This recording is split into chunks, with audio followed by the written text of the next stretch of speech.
Welcome back to Old School New School Podcast, episode 66. Welcome back. I'm Scott, I'm Old School. I'm Chester, and I'm New School. We're wearing the same stuff that we were wearing in episode 65. How does... That's crazy. Yeah. Even if we're recording on a completely different day.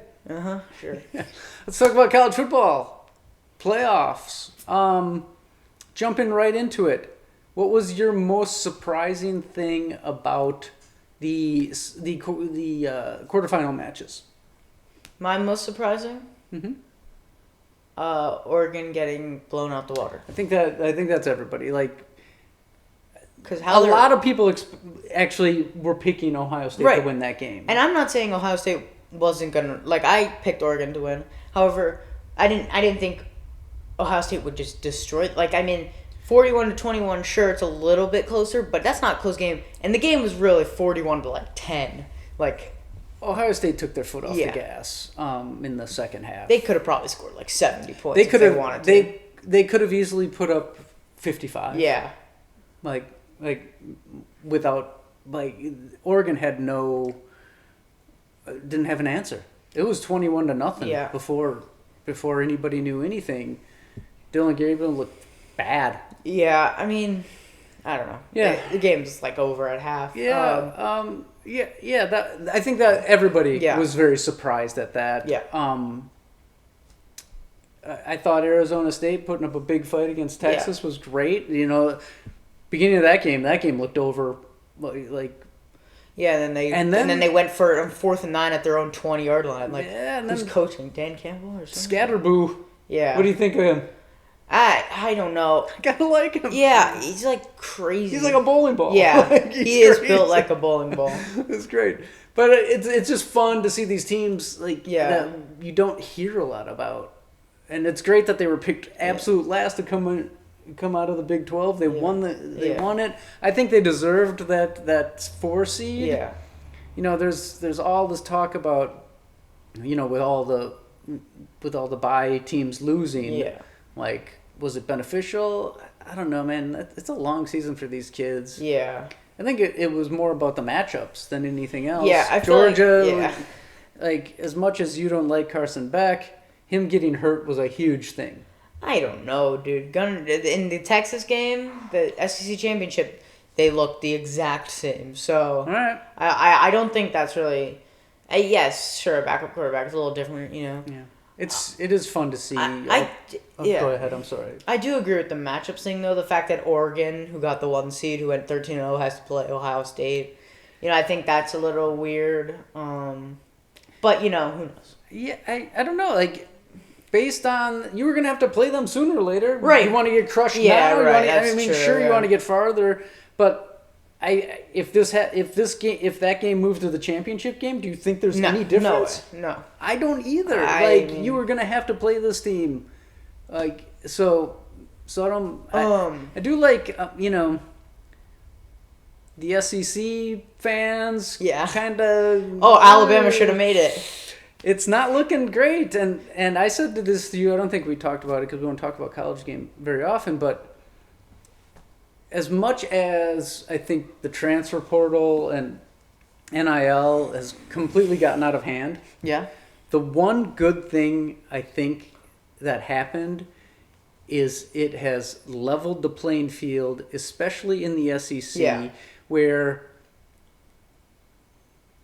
Georgia, Alabama, LSU, they can't just stockpile these kids on their benches because...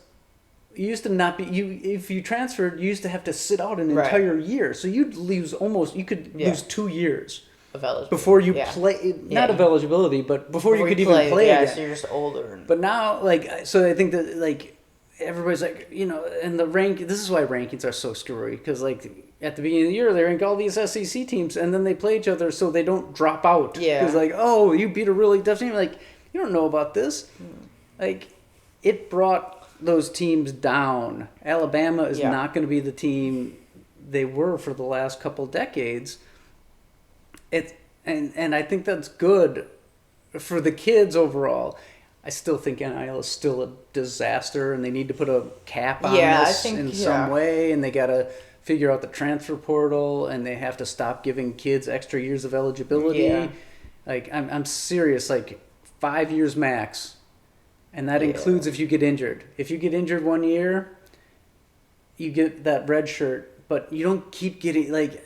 And as much as it sucks for a kid, like, it's getting absurd that there are kids in their 8th year of college now. Yeah, that's like, that's just like... And I know there was the COVID thing, and which they probably never should have. Like, if you didn't play, fine, you get that. Yeah. You get that. But if you did play, they give it to everybody. It's silly. So yes, I think it's funny on the SEC. We're not going to do any predictions right now. No. Because we'll save those for the shorts, and people like commenting on them. And I don't know, like, I don't think the college football playoff did what they were hoping it would do. The first round was not great. I don't know. I mean, it was cool to see playoff games on campuses. That's neat. Yeah. The matchups didn't really work out, but I don't know how you change anything.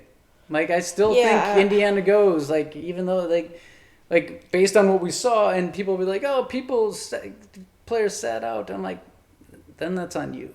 Yeah. Like, that's on, like, get in some insurance policies that kids that are going to play in bowl games, like Colorado did. I think that was the best thing that they did. Yeah, for sure. But yeah, I don't know. Like, we got Texas versus Ohio State, and I could tell you who I think is going to win, but I'll do it later.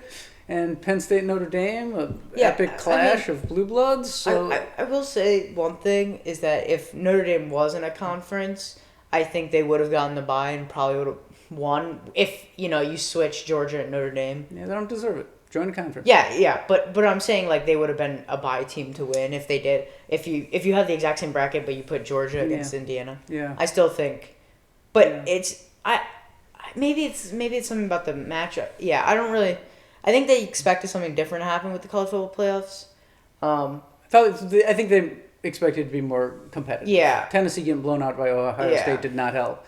Boise State getting blown out by Penn State really didn't help. And that's one thing that's not going to help that group of 5 in the future. But they're also a group of 5, and they weren't crazy, Well, and they played great against Oregon, but we saw against Ohio State that Oregon defense kind of isn't that great, but as much as what's his name, Ashton Genty, he found out what it's like to go up against a really solid defensive line. Yeah. And it's a lot harder. But it's... But I don't take anything away from that team. I like Boise State. Yeah. I think that's cool that they got into it, but there's going to be questions about how these 1 seeds are going to be handed out in the future. But that's how it goes. Yeah, it is. This was a test year. Like, they had they throwing things at the wall, see what's going to happen. So that's about it. But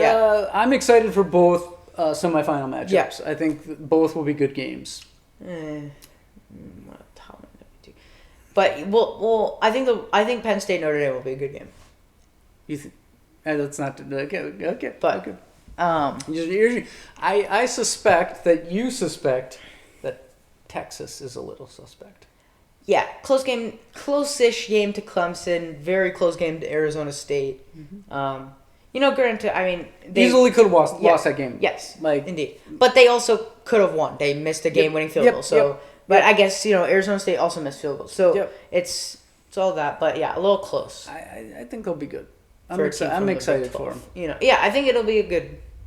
I think whatever the championship is, it'll be a good game. Great. Let's get out of here. Yeah. That was good? Yeah. College football? College football. NFL. All right. Thanks, everybody. Peace. Peace.